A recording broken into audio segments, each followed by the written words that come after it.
Ginger Minge, congratulations. You're a winner, baby. Welcome to MsMojo, and today we're counting down our picks for the moments when the judging on Drag Race was giving buffoonery, riggory, and straight-up tomfoolery. For this list, we're focusing only on Drag Race in the US. So I don't think it's too avant-garde. I don't think it's avant-garde enough. It looks like I should hang you in my backyard and beat you with a stick. Number 10, Naomi's Boat Don't Float.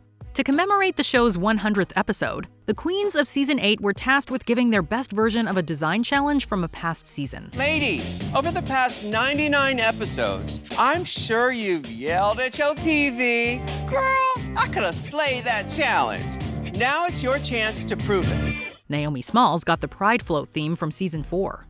The show provided her with a huge boat-shaped costume to wear around herself. How am I going to carry that on the runway and still walk as fierce as Naomi Campbell? It's like the thing that covers up the only thing I love about my body is my legs. Naomi is petite already, so giving her this huge prop that will swallow her up and make it hard for her to walk was already some prime Drag Race riggory. But then the judges actually had the nerve to critique how she looked trying to drag the thing down the runway. The Pride float was beautifully decorated, but it became really cumbersome. And I almost saw you thinking, ugh, I have to get back in that boat and strap it on. It's not like she brought it with her. The show gave it to her. What was she supposed to do? Number 9, Aza's Pop Art Critique. It's the critique that will live in infamy. That was the day we experienced Francisgate. Or is it Francegate? I was trying to go for like a Cher, like meets like Francis Joli, like Francis who? Francis Joli. You mean France Joli? Is that how you say it? France Joli. Oh, I just learned that right now. Aza stomped back to the Drag Race stage and really proved herself. But her shimmering disco look didn't impress the judges. They seemed to have a huge problem with her mispronunciation of France Joli's name. She got no points for the reference, even if she used it well. Just weird looks from RuPaul and Michelle Visage. For the hair, I was just trying to go in kind of like a Bridget Bardot, like, Well, she's 60s. I'm all over the place right now with my references. Frankly, some of this show's best moments have been mispronunciations. Where would we be if Alyssa Edwards knew how to say most words? If y'all send me home, it was rigged.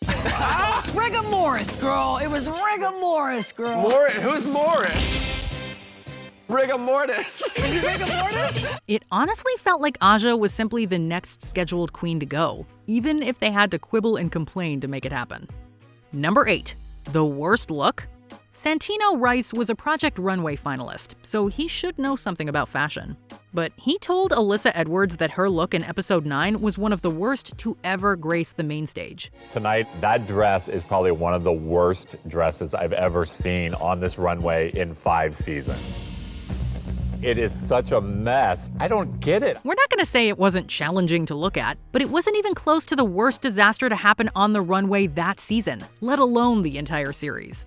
Serena Chacha's soft sculpture look from early in the season would like a word. Serena Chacha is a drag scholar. I feel avant-garde, couture, editorial, like some sort of surreal painting. I'm giving them something different. The late and eternally great Jiggly Caliente's baked potato couture in season 4 is iconic for all the wrong reasons. Let's not pretend some rhinestones and a mess of black tulle is the ultimate fashion crime. Alyssa, we know you got it. Your characteristics are funny, you're beautiful, you're the total package. I'm just not sure if you know how to connect the pieces, you know? Number 7, Jan, the unauthorized winner. Safe is a bad word in the Drag Race world.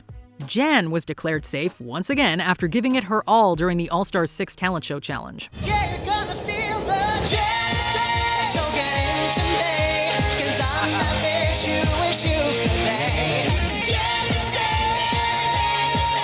It was a continuation of the Jan, You're Safe marathon that happened in season 12. Look, we get it. Gigi Goode was great as Madonna, but Jan got arguably better critiques. You were early Madonna. Your voice was amazing. You sounded like a pop star. And I think all of the choreography was borderline perfect. RuPaul said it herself. She ruled the world. Evidently, Jan has to rule the entire universe to get a win here. Jan, tonight you ruled the world. You are safe. Let me join the other girls. We think former winner Bob the Drag Queen put it best. At this point, Drag Race is trying to break her down. And I was not part of the, like, Jan should have never been saved, ever. I'm not one of those folks. This is a systematic attempt to break down her psyche. This was wild. Number 6. Adore's critiques. Given that Adore Delano is one of the few Drag Race queens to make music that actually charted, it's wild that her only variety show critiques were about her look. It's human. Really doesn't matter whether it's human or not. I did it myself. That shows you've done something. Because with the outfit, girl. Michelle Visage took her to task for her appearance, and Adore was clearly shocked by the harsh critiques. In fact, it almost sounded like Michelle is minimizing the season 6 finalists' accomplishments outside the show to humble her. We see your stuff out there, you're doing your thing, you've got your album, you're rocking the world. Only Todrick Hall had compliments, and he was the only one who mentioned the singing. That's a huge problem considering it was a talent show. Adore quit the season soon after. I just don't feel like I'm in it. It was something different than I thought it was gonna be. I think I need to go. Number 5. Tina Burner's brand. There were a few moments when it looked like the New York queen was getting a raw deal. In the last episode, though, she and the other queens were tasked with creating a soda pop capturing their brand. It's time to spice it up with burning up. Now Wednesdays really are hump day. The judges told Tina that she was relying too much on what they had already seen and wasn't pushing through. You know, we get your brand is like fire and red, yellow, and orange, but you've got to keep tweaking that. You know, whether it's a designer or a beverage, they're always doing the new and improved version of the brand. It's a branding challenge. That is not the time to completely reinvent yourself. If she had, they probably would have said it was the wrong time to switch it up on them. There was no winning this, and it was evident that they had simply decided it was her time to go. Tina, my dear, thank you for letting the whole world feel the burn. Now, sashay away. Number 4. Sugar Cane's elimination. Fans have long criticized the show for picking and choosing when a team challenge is actually a team challenge. Sometimes there's a winning team, which exempts them all from elimination. Sometimes they're judged as individuals. This season 11 challenge didn't actually have a winning team, but anyone with eyes and ears knew that Brooklyn Heights, Nina West, and Sugar Cane had the better showing. Sugar, shablam, halakazam! Fresh, top panties! And Sugar Cane still went home. She was critiqued for not standing out. That's it. The Magician's production, you weren't bad, but you paled in comparison. Next to two juggernauts, it was not quite good enough. Meanwhile, the other team was a mess from start to finish. They were disorganized, one-note, and lackluster. But sure, Sugar was just middle of the road, and apparently, that means bottom 2 this week. I cannot believe I'm in the bottom 2. I ain't gonna lie, I am mad as hell. To me, this makes absolutely no sense. Number 3. Rakim Sakura's humor. Queens, you can't be crude here. This is the main stage of RuPaul's Drag Race. In her verse for You Think You Know Me, Rakim Sakura introduced herself and her array of incredible voices. But most of all, my dazzling 23 skidoo-doo. A high kick to a fart that can send a grown man back home to his mama in a nice little cap. To many viewers' eyes and ears, her performance and her fashions were a slam dunk. But a quick joke about a fart saw her taken to task for being a little too crude. Your performance was very interesting because you did kind of 1920s, see? And then you went into scat and fart humor, yeah? Yeah. Because yeah, that's part of me. Then, not 2 seasons later, the show debuted the Daytona Wins, an acting challenge based around fart jokes. I will not be silenced. I feel very stupid for not picking up on it sooner. They liked it so much, they did the same challenge the next season. Rue and Michelle doth protest too much, we thinks. Number 2. Costumey. Yay or nay? Michelle Visage kicked off another round of judging panel controversy when she accused All Stars 10 contestant Aja of looking too costumey. This is borderline costumey for me, and it's mostly Aja because of the wings. I say drag is a costume, and I love it. Do you love it? I love it. We love it. Yay!